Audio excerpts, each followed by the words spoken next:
Assalamualaikum warahmatullahi wabarakatuh. Di video kali ini kita akan membahas materi bangun ruang untuk kelas 12. Nah, pembahasan tentang bangun ruang itu akan dibagi dalam beberapa video. Dan pada video pertama, kita akan menganalisis dulu unsur-unsur yang ada pada bangun ruang yang berkaitan dengan pembahasan kita di bab ini, di bab bangun ruang. Oke, nah sebelum kita membahas lebih lanjut, saya akan tunjukkan dulu salah satu bangun ruang, yaitu seperti ini. Ini yang biasa kita sebut sebagai kubus.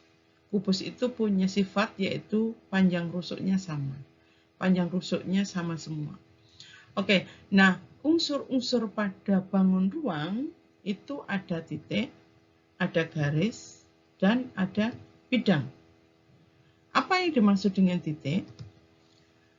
Titik itu sebenarnya tidak didefinisikan, tetapi bisa dikatakan sebagai titik itu sebagai salah satu objek geometri yang tidak mempunyai ukuran baik panjang, lebar maupun tinggi. Nah, titik itu biasa disimbolkan dengan huruf kapital.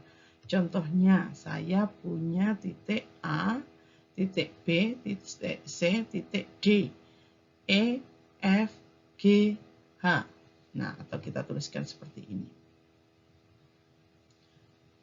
Oke, nah selain titik-titik tersebut, selain titik-titik yang ada yang kelihatan di sini, apakah ada titik yang lain pada kubus tersebut? Bisa. Misalkan saya punya titik A, misalkan saya punya titik B adalah titik yang berada di tengah-tengah BC atau yang membagi dua BC sama panjang. Maka kita bisa gambarkan titik titik P itu ada di sini. Oke. Titik P ada di sini, kita tuliskan. Nah, seperti ini.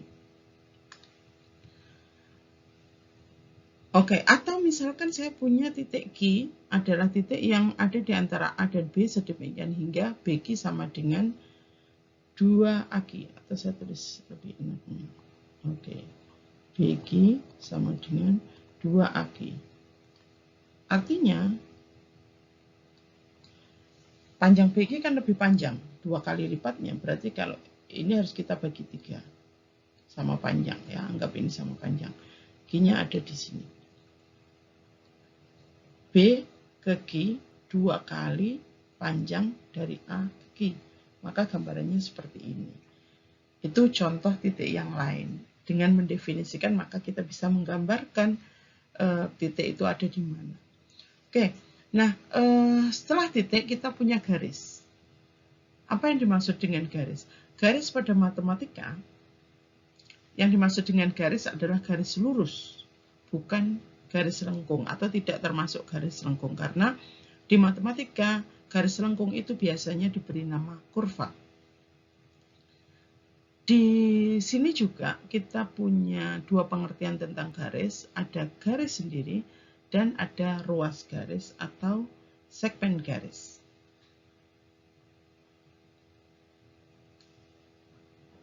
Kalau bedanya garis dengan ruas garis apa? Kalau garis itu panjangnya tidak terhingga. Kalau ruas garis itu garis yang dibatasi oleh 2 titik. Contohnya begini, ada garis AB, maka panjang garis AB itu ini, garis yang melalui titik A dan B. Artinya garis AB ini bisa diperpanjang sampai tidak terhingga, sampai sana panjang garisnya. Tetapi kalau ruas garis atau segmen garis itu adalah panjang garis AB. Misalkan ruas garis AB, maka panjangnya itu diukur dari titik A ke titik B. Artinya garis ini dibatasi oleh 2 titik, yaitu A dan B. Nah, umumnya ruas garis ini biasanya disimbolkan seperti ini, meskipun kalian belum diajarkan ya di SMA itu. Misalkan AB itu biasanya seperti ini loh.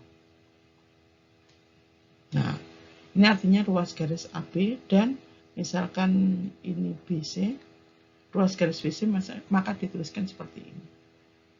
Tapi kalau di materi ini mungkin tidak akan menggunakan simbol seperti ini. Nah, contoh garis pada kubus ini adalah kita punya garis AB, kemudian garis BC, garis CD, AD, BF, CG, DH, dan seterusnya.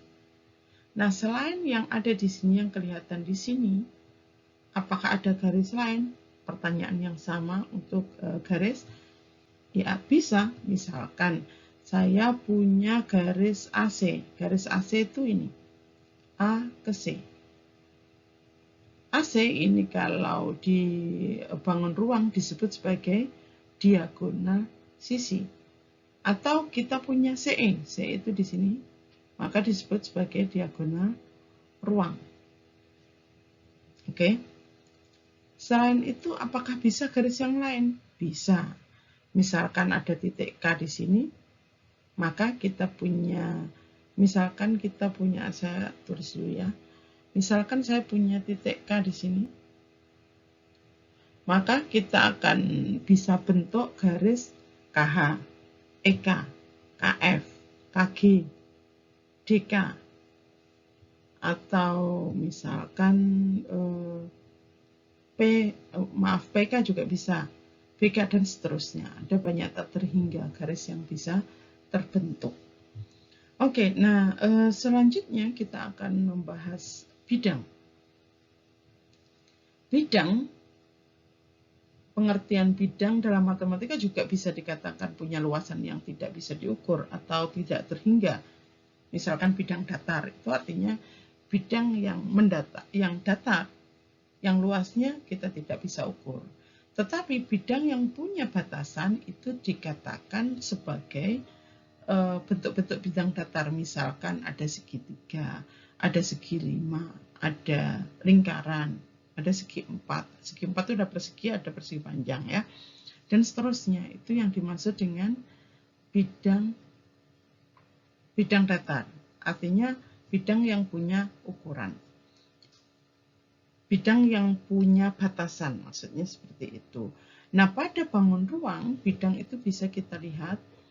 Contohnya adalah bidang ABCD. Nah, bidang ABCD ini bentuknya adalah persegi. Tuh, tapi kita bisa katakan sebagai bidang ABCD meskipun ini bisa diperluas bidangnya. Oke, kemudian bidang BCGF.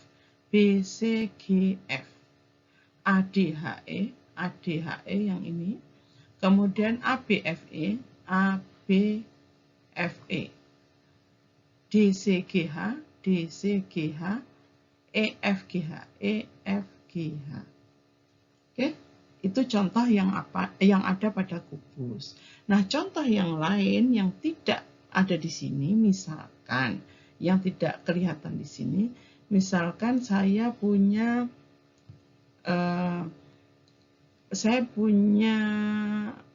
bidang ABD. Nah, ini kan ada pada kubus sebenarnya, berupa segitiga. Bidangnya berupa segitiga, bidang datar yang berupa segitiga. Atau kita misalkan punya BDHF, itu juga bisa jadi bidang juga. Nah, itu yang dimaksud dengan bidang. Saya rasa sudah jelas ya. Pertanyaan selanjutnya, apa hubungannya, kalau kalian pernah dengar, apa hubungannya dengan sisi, rusuk, titik, sudut, dan seterusnya pada bidang? Kalau sisi mungkin kalian akan ingat bahwa bangun datar juga punya sisi. Sisi pada bangun datar, contohnya persegi, sisinya berupa garis. Tapi sisi pada bangun ruang itu berupa bangun datar. Nah, perhatikan ini ya. Sisi pada bangun ruang itu berupa bangun datar atau berupa bangun datar itu bisa segitiga, bisa persegi panjang, dan seterusnya.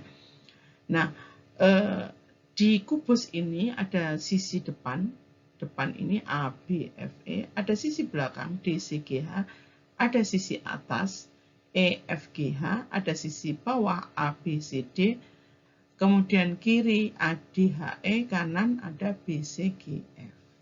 Itu yang dimaksud dengan sisi. Jadi sisi pada bangun ruang sekali lagi adalah berbentuk bangun datar. Nah, apa yang dimaksud dengan rusuk? Jadi bidang ya, saya tambahin lagi. Jadi sisi pada bangun ruang itu berupa bidang. Kemudian rusuk, apa yang dimaksud dengan rusuk pada bangun ruang? Rusuk pada bangun ruang adalah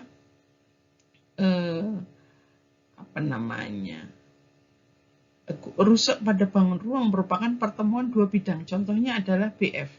BF itu pertemuan dua bidang ABFE dan BCGF. Bisa dikatakan seperti itu ya. Nah, rusuk ini kalau kita perhatikan, kalau bangun geometrinya rusuk ini berupa garis. Jadi rusuk ada hubungannya dengan garis. Bagaimana dengan titik sudut? Titik sudut itu titik yang ada di sudut pasti. Nah, ini ada titik sudut A, B, C, D. Nah, ini adalah bagian dari titik. Saya rasa jelas ya untuk sisi rusuk titik sudut. Ada titik, garis, dan bidang. Nah, semoga kalian semakin paham karena ini adalah materi-materi dasar dan kalian tahu konsepnya. Insya Allah nanti di konsep-konsep selanjutnya kalian akan mudah. Demikian video pembelajaran kali ini dan saya Nurma, kita akan ketemu di video yang akan datang. Wassalamualaikum warahmatullahi wabarakatuh.